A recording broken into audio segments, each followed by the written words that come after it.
ಜಿ5 ಇರುವಾಗ ನೀವು ನಿಮ್ಮ ನೆಚ್ಚಿನ ಶೋಗಳನ್ನ ಎಂದಿಗೂ ಮಿಸ್ ಮಾಡಿಕೊಳ್ಳುವುದಿಲ್ಲ. ಅದು ಸಂಪೂರ್ಣ ಉಚಿತವಾಗಿ.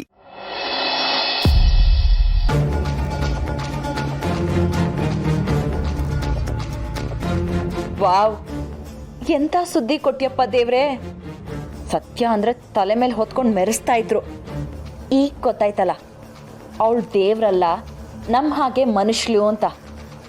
ತಪ್ಪು ಮಾಡ್ದಿರೋರು ಯಾರೂ ಇರಲ್ಲ, ಸಿಕ್ಕಾಕೊಳ್ಳೋ ತನಕ ಅಷ್ಟೇ ಎಲ್ರು. ಈ ಬೂಟಾಟಿಕೆಗೇನು ಕಡಿಮೆ ಇಲ್ಲ. ಇಷ್ಟು ದಿನ ನನ್ನನ್ನು ಆಡ್ಕೋತಾ ಇದ್ರು, ಈಗ ಸತ್ಯನ್ ಟರ್ನ್. ಅದರಲ್ಲೂ ಕಾರ್ತಿಕ್ನೇ ಅರೆಸ್ಟ್ ಮಾಡಿದಾಳೆ ಅಂದ್ರೆ ಅಬ್ಬಬ್ಬಾ, ಇನ್ನವಳ ಕತೆ ಮುಗೀತು. ಯಾಕಾದ್ರೂ ದೇವ್ರು ಇವಳಿಗೆ ಕೆಟ್ಟ ಬುದ್ಧಿ ಕೊಟ್ಟನೋ ಏನೋ.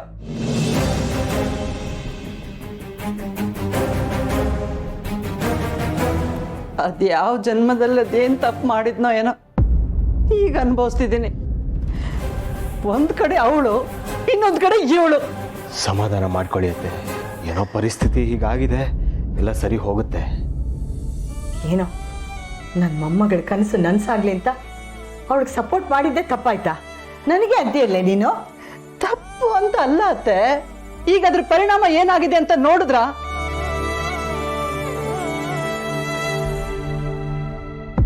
ಯಾವತ್ತೂ ಸರಿ ಆಗ್ದಿರೋ ಅಂತ ಗಾಯ ಆಗಿದೆ.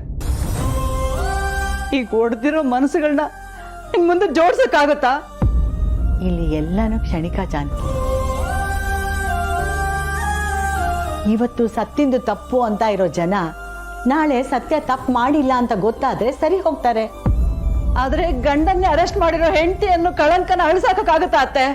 ತಪ್ಪು ಮಾಡಿದ್ರೆ ಗಂಡನ್ನು ಬಿಟ್ಟಿಲ್ಲ ಅಂತ ಪೊಲೀಸ್ ಆಫೀಸರ್ ಅಂತ ಹೆಗ್ಗಳಿಕೆನೂ ಬರಲ್ವೇನೆ? ಕಾರ್ತಿಕ್ ತಪ್ಪು ಮಾಡಿರಲ್ಲ ಅಜ್ಜಿ. ಅದು ನನಗೂ ಗೊತ್ತಿದೆಯಪ್ಪ. ಆದ್ರೆ ಸತ್ತಿನ ದಿಟ್ಟತನ ಎಲ್ರಿಗೂ ಗೊತ್ತಾಗುತ್ತಲ್ಲ. ಅವಳ ದಿಟ್ಟತನ ಕಟ್ಕೊಂಡು ಏನ್ ಮಾಡ್ಬೇಕತ್ತೆ? ಹೆಣ್ಣಾದವಳಿಗೆ ಮೊದಲು ಮನೆ, ಆಮೇಲೆ ಪ್ರಪಂಚ. ಇಷ್ಟು ಸಣ್ಣತನವಾಗಿ ಯೋಚನೆ ಮಾಡಬೇಡ ಜಾನಕಿ.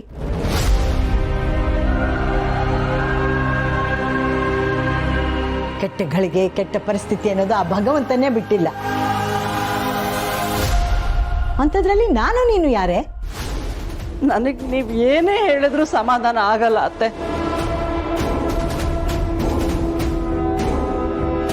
ಸತ್ತಿನ ಮೇಲೆ ನಿಮಗಿಂತ ಜಾಸ್ತಿ ನಂಬಿಕೆ ಇಟ್ಟಿದ್ದರು ಸೀತಮ್ಮ, ಕಾರ್ತಿಕ್.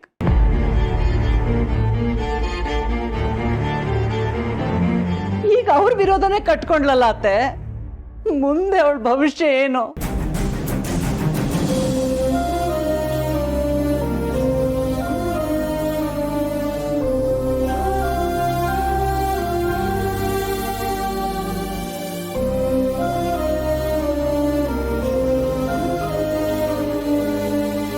ಅಮ್ಮ, ಸಮಾಧಾನ ಮಾಡ್ಕೊಳ್ಳಿ. ಸತ್ಯ ಅವ್ರನ್ನ ನಾವು ನಂಬೋಣ. ವಿಷಯ ಏನೇ ಇದ್ರೂ ಮನೆಯವರಾಗಿ ನಾವು ಅವ್ರಿಗೆ ಸಪೋರ್ಟ್ ಮಾಡಬೇಕು. ಹೌದು ಹೌದು, ಸಪೋರ್ಟ್ ಮಾಡಲೇಬೇಕು. ಗಂಡನ್ನೇ ಅರೆಸ್ಟ್ ಮಾಡಿಸಿದಳಲ್ಲ ಅವಳು ಒಂದು ಹೆಣ್ಣ. ಛೇ,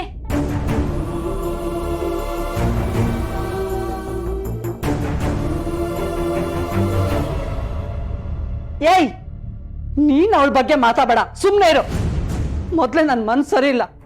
ಏನಾದ್ರೂ ಉಲ್ಟಾ ಪಲ್ಟಾ ಮಾತಾಡ್ತೀಯೋ ನಾನು ನಿನ್ ಸುಮ್ಮನೆ ಬಿಡಲ್ಲ.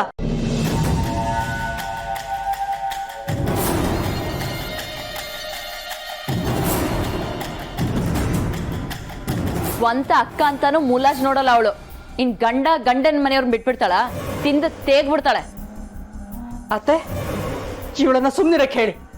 ಇರಲ್ಲಮ್ಮ, ಮಾತಾಡ್ತೀನಿ. ಏನೀಗ?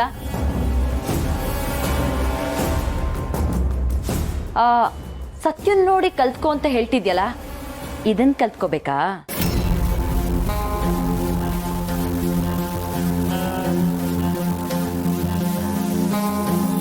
ಸಾಚ ತರ ಮಾತಾಡ್ಬೇಡ ದಿವ್ಯಾ. ಗಂಡನಿಗೆ ಕೊಡಬಾರ್ದು ಕಷ್ಟ ಕೊಟ್ಟು ಅವನ್ನ ಜೈಲ್ಗೆ ಹಾಕಕ್ಕೂ ನೋಡ್ದೆ.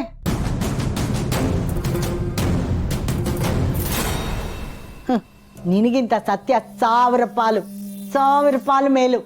ಅಬ್ಬಾ, ನಿನ್ನಂತ ಅಜ್ಜಿ ಎಲ್ರಿಗೂ ಇದ್ರೆ ಎಲ್ರೂ ಉದ್ಧಾರ.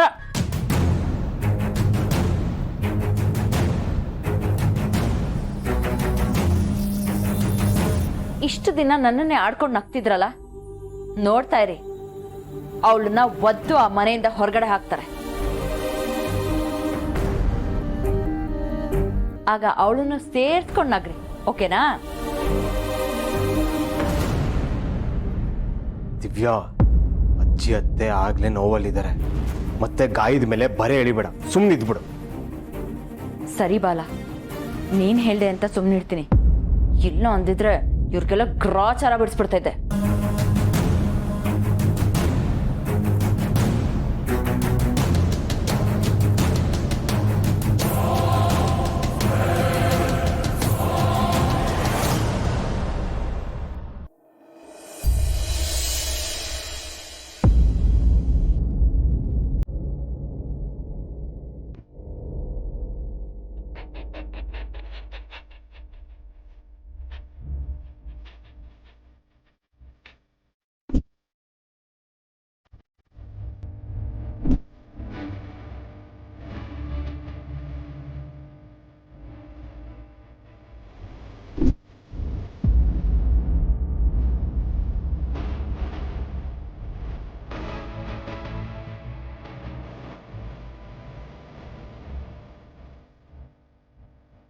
ನನಗೆ ಹೆಂಡತಿನೇ ಇಲ್ಲ.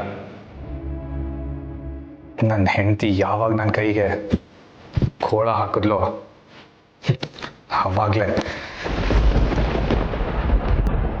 ನನ್ನ ಕ್ಷಮಿಸ್ಬಿಡು ಅಮಲ್ ಬೇಬಿ. ನಿನ್ನ ಅರೆಸ್ಟ್ ಮಾಡಿದೆ, ನನಗೆ ಬೇರೆ ವಿಧಿನೇ ಇರಲಿಲ್ಲ. ಕರ್ತವ್ಯ ಪಾಲನೆ ಮಾಡುವಾಗ ಮನಸ್ಸಿಗೆ ನನ್ನ ಗಂಡ ನಿರಪರಾಧಿ ಅಂತ ನನಗೆ ಗೊತ್ತಿದ್ರು ಅಲ್ಲಿ ನಾನೊಬ್ಬ ಅಧಿಕಾರಿಯಾಗಿ ಮಾತ್ರ ವರ್ತಿಸ್ಬೇಕಾಗಿತ್ತು. ನೀನು ನನಗೋಸ್ಕರ ಎಷ್ಟೆಲ್ಲ ಸ್ಟ್ಯಾಂಡ್ ತಗೊಂಡಿದ್ಯಾ, ಸಪೋರ್ಟ್ ಮಾಡಿದ್ಯಾ. ನಾನಿವತ್ತು ಈ ಜಾಗದಲ್ಲಿದ್ದೀನಿ ಅಂದರೆ ಅದಕ್ಕೆ ಮುಖ್ಯ ಕಾರಣನೇ ನೀನು. ಆದರೆ ನಾನು ನಿನ್ನೆ ಅರೆಸ್ಟ್ ಮಾಡೋ ಪ್ರಸಂಗ ಬಂದ್ಬಿಡ್ತು. ಯಾವ ಹೆಂಡತಿಗೂ ಇಂಥ ಪರಿಸ್ಥಿತಿ ಕೊಡದೇ ಇರೋ ದೇವ್ರೆ, ನಮ್ಮಿಬ್ರು ಪ್ರೀತಿನ ದೇವ್ರೆ ಪರೀಕ್ಷೆ ಮಾಡ್ತಿದ್ದಾರೆ ಅಂತ ಅಂದ್ಕೊಳ್ಳೋಣ ಅಮೂಲ್ ಬೇಬಿ. ನನಗೆ ಗೊತ್ತು ನೀನು ತಪ್ಪು ಮಾಡಿಲ್ಲ, ಯಾವತ್ತೂ ತಪ್ಪು ಮಾಡಲ್ಲ ಅಂತ. ನೀನು ನಿರಪರಾಧಿ ಅಂತ ಎಲ್ಲರ ಮುಂದೆ ನಾನು ನಿರೂಪಿಸ್ತೇನೆ. ಗೌರವದಿಂದ ವಾಪಸ್ ಮನೆಗೆ ಕರ್ಕೊಂಡು ಬರ್ತೀನಿ. ಇದು ನಾನು ನಿನಗೆ ಕೊಡ್ತಿರೋ ಮಾತು.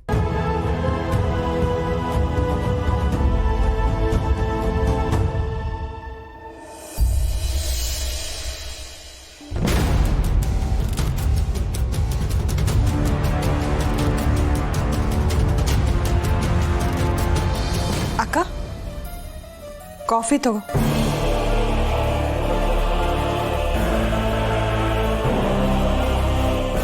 ಯಾಕಕ್ಕ, ಏನಾಯ್ತು? ಇನ್ನು ಏನೇ ಆಗಬೇಕು, ಎಲ್ಲ ಹಾಳು ಮಾಡಿದಾಳಲ್ಲ. ಸೊಸೆ ಅಂತ ಅವಳನ್ನ ತಲೆ ಮೇಲೆ ಹೊತ್ಕೊಂಡು ಮೆರೆಸಿದ್ವಿ ನೋಡು, ಸರಿಯಾಗೇ ಮಾಡಿದಾಳು ನಮಗೆ. ZEE5 ಆಪ್ ಡೌನ್ಲೋಡ್ ಮಾಡಿ ಎಲ್ಲಾ ಸಂಚಿಕೆಗಳನ್ನು ಸಂಪೂರ್ಣ ಉಚಿತವಾಗಿ ನೋಡಿ.